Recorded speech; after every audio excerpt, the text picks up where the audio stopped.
Our hearts beat to the city streets. We began to feel the fire. We rise like tall buildings as the chemicals they take us higher.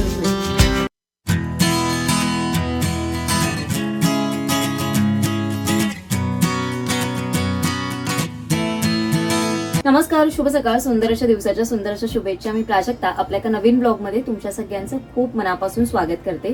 तर आजचा blog आहे संडेचा, जो मी संध्याकाळपासून परत continue केलेला आहे. आणि जसं मी म्हटलेलं, थोडंसं दमल्यासारखं वाटतच होतं, पण कंटाळा आपण जेवढा करू आणि त्या कंटाळ्यामध्ये जर तुम्ही अजून स्वतःला हे करत गेलात ना की नाही मी झोपते, मी रेस्ट करते, मला खूपच दमायला झालंय, असं जर करत तुम्ही जर कामं टाळली गेलात तर तुम्हालाच त्रास होऊन तुम्हाला अजून कंटाळा येईल. तर असं होऊ नये म्हणून मी माझ्या बाबतीत जेव्हा कंटाळा आला असेल तर असं वाटतं कधीतरी मला देखील, मग थोडंसं 5-10 मिनिटं मी पण थोडासा टाइमपास करते, कधीतरी मोबाईल बघते, थोडीशी गाणी लावते, थोडंसं फ्रेश वाटतं कधीतरी. तुम्ही पण तुम्हाला जी गोष्ट आवडत असेल ती गोष्ट करा, त्या गोष्टीत मन रमवा, म्हणजे माइंड आपलं आपोआपच फ्रेश होतं. तर मग मी आता संध्याकाळी फ्रेश वगैरे झाली, बाजारात जाऊन आली. म्हटलेलं मी तुम्हाला की नक्की असं नाहीये मला जायला मिळेल की नाही माहिती नाही, मी बरीचशी कडधान्य वगैरे भिजत घातलेलीच, पण म्हटलं जाऊया थोड्याशा भाज्या घेऊन येऊया, कारण कडधान्य पण खूप होईल असं. आणि बाकी म्हणाल ना, तसं मी म्हटलंच तुम्हाला की प्रिपरेशन बरंचसं बाकी आहे, दाण्याचं कूट वगैरे करायचंय, साबुदाणे भिजत घातले ते देखील तसेच आहे, तर म्हटलं त्याचं पण प्रिपरेशन करू. आणि आजच्या ब्लॉगमध्ये तुम्हाला बरंचसं काही बघायला मिळेल. जे माझं वीकली मील प्लॅन आहे तेच व्हिडिओ तुम्हाला खूप असे आवडतात, तर आजचा व्हिडिओ आपला वीकली मील प्लॅनचाच असणार आहे. तर व्हिडिओ कुठेही स्किप न करता बघा, सुरुवातीपासून शेवटपर्यंत बघा. व्हिडिओ थोडा जरी आवडला तरी आपल्या फॅमिली आणि फ्रेंड्स बरोबर शेअर करायला विसरू नका. व्हिडिओ आवडला तर लाईक, शेअर आणि सबस्क्राईब करायला देखील विसरू नका. चला तर आपण व्हिडिओला सुरुवात करूया. माझा किचन प्लॅटफॉर्म बघून तुम्हाला आयडिया आली असेल, बऱ्याचशा गोष्टी किचन प्लॅटफॉर्मवरच होत्या आज. खोबरं असंच बाहेर होतं, त्याच्यानंतर कैरीच्या सारासाठी आंबा वापरलेला, तो अर्धा आंबा पण इथेच आहे. आणि कैरीचं सार म्हणजे आंबट पदार्थ कुठलाही जर तुमचा जर उरला असेल ना, तर तुम्ही ॲल्युमिनियमच्या भांड्यामध्ये जर करत असाल ना, तर तो स्टीलच्या भांड्यात ट्रान्सफर करून ठेवा, नाहीतर मग आंबटपणाने सगळं ॲल्युमिनियम आपल्या कढीमध्ये किंवा जे काही सार असेल त्याच्यात उतरलं जातं. म्हणून मग ते असं स्टीलच्या भांड्यात ट्रान्सफर करून ठेवायचं. बटाटा आणि रताळं थोडंसं त्याला रेती असते, म्हणून मी ते भिजण्यासाठी साईडला ठेवून दिलं, म्हणजे त्याच्यात जी काही एक्स्ट्राची रेती आणि जर काही असेल माती वगैरे तर ती निघून जाईल. इथे वेगवेगळ्या भाज्या घेऊन आलेली आणि ना कोथिंबीर, कढीपत्ता, मिरची, इव्हन टमॅटो, कांदे, बटाटे, आज मला सगळंच आणायचं होतं, कारण गेल्या आठवड्यात जसं मी म्हटलं की मला काहीच आणणं शक्य झालं नव्हतं, म्हणून आज सगळं घेऊन आली. सलाडमध्ये फक्त मी काकड्याच आणल्या आणि गावठी काकडी आणल्या. तर गावठी काकडीची पण मला एक रेसिपी शेअर करायची तुमच्याबरोबर, येणाऱ्या ब्लॉगमध्ये नक्की शेअर करेन. बऱ्याचशा रिक्वेस्ट देखील होत्या की कोशिंबिरीच्या वेगवेगळ्या रेसिपीज तुम्हाला बघायच्या आहेत, तर त्या देखील येणाऱ्या ब्लॉगमध्ये नक्की शेअर करेन. आता सर्वात आधी आपण आहे ना बीट आणि जे आपलं बटाटी आहे ते उकडून घ्यायचे. तर 2 ते 3 बटाट्या घेतल्या आहेत मी, छोट्याच आहेत, जास्त मोठ्या नाही आहेत. आणि आता म्हणजे गॅस पेटवणारच आहोत आपण, कुकर लावणारच आहोत, तर म्हटलं आपण याच डब्यात करूया, कारण हे कुकरचेच छोटे डबे आहेत आणि याच्यामध्ये बीट आणि आपलं बटाटा एकत्र उकडलं जाईल, म्हणून हे एका साईडला आता मी बॉईल करण्याला ठेवून देते. आणि हे जोपर्यंत थंड होतंय ना शिटी होऊन, तोपर्यंत आपली एका साईडला बाकीची पण कामं तयार होतील, म्हणजे सगळी कामं आपली आवरून होतील. आज बरीचशी कामं होती आणि मिरच्या ना माझ्या तशाच राहिल्या, म्हणजे मला त्याचं काही करायला जमलंच नाही, वेळच नाही मिळाला मला. मग आता मी थोड्याशा त्या सगळ्या भाज्या आणल्या, तेव्हा मग फ्रीजमधनं त्या पण काढून घेतल्या आणि त्या पाण्यात मी परत एकदा भिजवून ठेवल्या. ऑलरेडी त्या मी धुवूनच घेतलेल्या सुकवून, पण म्हटलं राहू दे आता बरेच दिवस झाले, तर म्हटलं आपण त्या थोड्याशा पाण्यात टाकून ठेवू आणि मग हे करून घेऊ. तर आज ना मी भोपळा आणि सुरण असं दोन्ही आणलेलं. तुम्ही सुरण करता की नाही, कारण बऱ्याच जणांचं काय होतं ना, सुरण म्हटलं ना की हाताला खाज वगैरे बऱ्याच जणांच्या येतात. थोडासा ना लालसर असा जो असतो ना तो बघून घ्यायचा, तो चांगला असतो सुरण. इथे मी भोपळ्यांची आणि सुरणाची साल काढून मग ते स्टोअर करून घेते. मी धुवत नाही, मी नंतर ते धुवते, जेव्हा भाजी करते ना तेव्हा मी धुते आणि अशा पद्धतीनेच ते चॉप करून मग स्टोअर करून ठेवते, म्हणजे सकाळच्या वेळेस ना माझी घाई गडबड होत नाही. आणि आपलं संध्याकाळी जरी जेवण करायचं असेल ना तरी पटकन असं होतं. ज्या जास्त कापून ठेवलेल्या भाज्या असतात ना त्या मी लवकर संपवण्याचा प्रयत्न करते, अगदीच त्या 2 दिवस 3 दिवस अशा ठेवत नाही. आता याचबरोबर ना माझ्या बाकीच्या ज्या भाज्या आणल्या म्हणजे जसं शेवग्याच्या शेंगा आणल्या आहेत, मी घेवडा आणला आहे, ते देखील मी सगळ्यांना धुवून घेतलं. म्हणजे शेंगा तर धुवून घेतल्यात, घेवडा पण मी धुवून घेतला आणि तो छानपैकी वॉश करून मी साईडला सुकवण्यासाठी ठेवून दिला. आणि मटार जे असतात ना ते मात्र मी मिस्टरांकडे देणार आहे सोलायला, कारण ते काम म्हणजे ते मला त्या कामामध्ये हेल्प करतात. फ्लॉवर पण घेऊन आलेली आणि मी जसं म्हणते ना, मी नेहमी छोटाच फ्लॉवर आणते, अगदी खूप मोठा आणत नाही, कारण मोठ्या आणल्याने की मग त्याच्यात खूप किडी असतात आणि मला स्टोअर करायला कधी कधी मग प्रॉब्लेम होतो आणि म्हणून मला मी त्या छोटे छोटे पीसेस करूनच ठेवते त्याचे. त्यानंतर पालक आणलेला आणि पालक ना मला खूप चांगलाच मिळाला. म्हणजे मी जाता जाता पास होत होते त्या भाजीवाल्याकडनं आणि ना तो भाजीवाला ना हे ताजं ताजं भरतच होता, म्हणजे जुडी बांधत होता. तर मी म्हटलं अच्छे से सब निकाल के दो मुझे, आणि म्हणून मग मी पटकन अशी जी ताजी पालकाची भाजी मिळाली ती घेतली आणि ही पण आता धुवून सॅलड स्पिनरमध्ये मी ठेवली आहे, म्हणजे ती व्यवस्थित ड्राय होऊन जाईल, कारण त्याची आपल्याला पेस्ट करायची. इथे मी जसं म्हटलं घेवडा पण वॉश करून माझं सुकला आहे आणि तो पण मोडून मला मिस्टरांनी दिला. थोडीशी मी पण मदत करायला लागली आणि आम्ही दोघांनी मिळून केला तो, म्हणजे पटकन असं काम झालं. तुम्ही छोट्या छोट्या गोष्टींसाठी तुमच्या फॅमिली मेंबरची हेल्प घेऊ शकता, त्याने तुमचंच थोडंसं काम हलकं होणार आहे. आणि मी जसं म्हणते की तुम्ही त्यांच्याकडे एकदम काम करायला देऊ नका, थोडं थोडं तुम्ही त्यांना काम करायला द्या ना, तर ते देखील आनंदाने करतील. तुम्ही एकदम त्यांच्याकडे जर सगळं काम करायला दिलात, म्हणजे तुम्ही 1 किलो मटर आणून दिलात किंवा अर्धा किलो दिलं, तर ते काम करायला कंटाळा करतील. तर थोडं थोडं तुम्ही द्या, ते देखील तुम्हाला नक्की करतील मदत. तर इथे दाण्याचा कूट करायचा होता, तो देखील मी एका साईडला ठेवला आहे आणि एका साईडला आता मग पालक आपलं धुवून झाला आहे, तर मग साईड बाय साईड मी म्हटलं की आपण पालक देखील बॉईल करून घेऊया. पाण्याला उकळ येतोय, त्याच्यामध्ये मी आता ही पालकची जी पानं जी आहेत ती आपण ओतून घ्यायची आणि 5 मिनिटासाठी मी याच्यामध्ये झाकण लावून ही ठेवून देणार आणि नंतर आपला गॅस बंद करून घ्यायचा आहे. 5 मिनिटं ठेवल्यानंतर आपण ही पानं जी आहेत ती छानपैकी काढून घेऊन थंड पाण्यात ट्रान्सफर करून घ्यायची आणि अशा पद्धतीनेच मग आपण जर केलं तर पालकाचा जो ग्रीन कलर असतो ना, तर तसाचा तसा ताजा राहतो. म्हणजे ग्रेव्ही आपली खूप छान अशी ग्रीन अशी दिसते. कोथिंबीर आणलेली, कढीपत्ता आणि मिरची, थोड्याशा ना मिरच्या मी थोड्याशा तिखट त्याच्याकडनं मागून घेतलेल्या भाजीवाल्याकडनं. म्हणजे मी म्हटलं कधीतरी चटणी वगैरे केली ना तर चटणी करणं होणार, कारण माझी कैरी उरली आहे. तर थोड्या दिवसांनी म्हणजे 2 दिवसांनी तर मी कैरीची चटणी करेनच, तर म्हटलं त्याच्यासाठी जर थोडीशी तिखट जर मिरची असेल ना तर टेस्ट खूप छान येईल.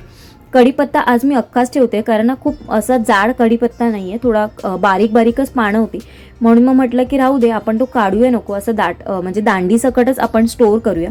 इथे कोथिंबीर पण आज छोटीच जोडी मिळाली, कारण मी आता अगदी संध्याकाळी गेलेली, म्हणजे एकदम असं संध्याकाळी नव्हती आणि एकदम सकाळी पण नव्हती गेली, मधल्याच वेळेस गेलेली, त्याच्यामुळे छोटीच जोडी आणली. आणि इथे चहा ठेवला, आता वेळ झाली चहाचीच मिस्टरांची, तर त्यांना चहा लागतोच, तर चहा पण ठेवला. तर एका साईडला मी म्हटलं लसूण पण सोलून घेऊ.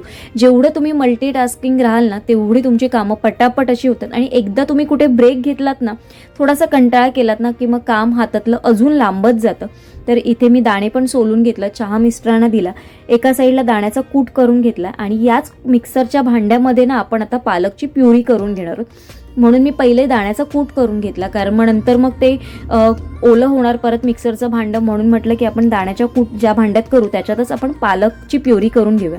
पालकची प्युरी करताना मी त्याच्यामध्ये नेहमी ना 4-5 काजूचे तुकडे किंवा जर तुमच्याकडे असतील तर तुम्ही टाका आणि त्याच्यामध्ये 2 हिरव्या मिरच्या टाकते. म्हणजे आपल्याला जर पालकची भाजी करायची असेल, म्हणजे पालक पनीर करायचं असेल त्याच्यासाठी पण होऊन जातं, तुम्ही पराठ्यामध्ये टाका त्याच्यामध्ये पण होऊन जातं, सगळ्या ह्याच्यामध्ये ते यूज होईल. आता इथे सगळ्या भाज्या बघा मी वरती काढून ठेवल्यात, ज्या मी भाज्या आणलेल्या त्या सगळ्या क्लीन करून घेतल्या आणि त्या मी कशा पद्धतीने स्टोअर करते ना आज तुम्हाला दाखवणार आहे. मी बऱ्याच वेळा तुम्हाला आजच्या व्हिडिओमध्ये मी दाखवलेलं आहे, तरी देखील आज वेगळ्या प्रकारे मी परत एकदा तुम्हाला दाखवते, कारण प्रत्येक वेळेस वेगवेगळ्या भाज्या असतात आणि प्रत्येक भाजी स्टोअर करण्याची पद्धत ही वेगवेगळी असते. तर शक्यतो जे माझ्याकडे कंटेनर आहेत सगळे कंटेनर वापरते मी. फक्त माझ्याकडे ना मिरची, कढीपत्ता आणि कोथिंबीरसाठी असे प्लास्टिकचे कंटेनर आहे, तर हे मला थोडेसे रिप्लेस करायचे. तर बघू मला जसं जमेल तसं मी लवकरात लवकर ते रिप्लेस करण्याचा प्रयत्न करेन. इथे आता सर्वात आधी टमॅटो भरून घेणार आहे मी. टमॅटो आधी माझ्याकडे 4 उरलेले ते काढून घेतले आणि मला असं वाटतं थोडंसं पाणी वाटलं म्हणून, कारण कंटेनर मी काढून ठेवले तर त्याला पाणी सुटलं कंटेनरला, म्हणून मग ते ओलावा त्याच्यात राहू नये म्हणून मग ते सगळं क्लीन करून घेतलं, नवीन टिश्यू पेपर टाकला आणि जे नवीन आणलेले ते टमॅटो मी खाली घेतले. टमॅटो पण मी धुवून स्वच्छ करून घेतलेले आहेत, म्हणजे सकाळच्या वेळेस ना मी पटकन काढले आणि मी पटकन जर चॉप केले तरी होऊन जातात. आणि त्याच्यावरती मी आधीचे जे माझे टमॅटो होते 4 ते देखील टाकले. हे दुसरं कंटेनर आहे ज्याच्यामध्ये मी सलाड स्टोअर करून ठेवते. तर ह्यावेळेसचं सलाडमध्ये माझ्याकडे बीट ऑलरेडी होते, म्हणून मग बीट आणि मी गाजर आणलंच नाही. आणि 2 काकड्या आणलेल्या, तर एकच काकडी त्याच्यात राहत होती म्हणून एक आता मी बाहेर ठेवणार आहे. आणि बाकीचा हे सलाडचा डब्बा पण आपला तयार झालेला आहे. त्याच्यानंतर कढीपत्ता स्टोअर करायचा, तर हा देखील माझा एक छोटा डब्बा आहे कढीपत्त्यासाठी. आता याच्यासाठी मला काय कंटेनर घेऊन मला कळत नाही आहे. म्हणजे मला असे ग्लास कंटेनर पण नको आहेत, पण असा तो कुठला तरी चांगला असा कंटेनर हवा आहे की जो प्रॉपर म्हणजे फ्रीजसाठी वगैरे असेल. तर अशा पद्धतीच्या कंटेनरच्या शोधात आहे. तुम्हाला जर एखादा कंटेनर माहिती असेल किंवा तुमच्याकडे कुठली लिंक असेल तर माझ्या कमेंटमध्ये मला नक्की शेअर करा. मी म्हणजे तिथून मला देखील आयडिया मिळेल तुमच्याकडनं. तर आता इथे मिरच्या भरून घेते. मिरच्या भरताना खाली आणि वरती मी टिश्यू पेपर टाकते, त्याच्यामुळे 15 ते 20 दिवस काय महिनाभर मिरच्या अजिबात खराब होत नाही. कोथिंबीर पण मी याच प्रकारे अशाच डब्यांमध्ये स्टोअर करते. हे डबे मी डीमार्टमधनं घेऊन आलेली. तर याच्याबरोबरचे अजून 2 डबे आहेत ज्याच्यामध्ये मी लिंबू वगैरे ठेवते, लिंब आणि आलं असं कधीतरी भरून ठेवते.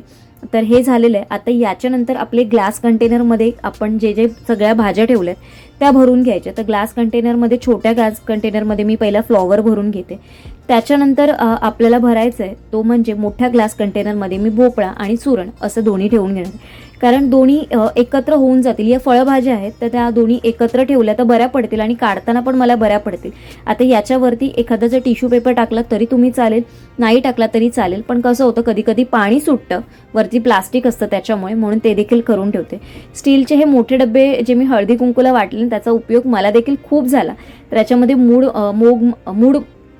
मूग आणि मटकीला ना थोडेसे मोड आलेले आहेत बऱ्यापैकी, तर ते देखील मी याच्यामध्ये भरून ट्रान्सफर करून घेते. आणि दुसऱ्या एका भांड्यामध्ये जी आपली घेवड्याची भाजी होती ना त्याचे जे हे दाणे आणि ही जी भाजी ती देखील मी चॉप करून ठेवलेली ती देखील याच्यामध्ये भरून ठेवते. कारण तो डब्बा पूर्ण भरणारा होता, एवढी भाजी ही पूर्ण ह्याच्यामध्ये राहणारी होती, म्हणून मग स्टीलचेच मोठे डबे याच्यासाठी वापरले.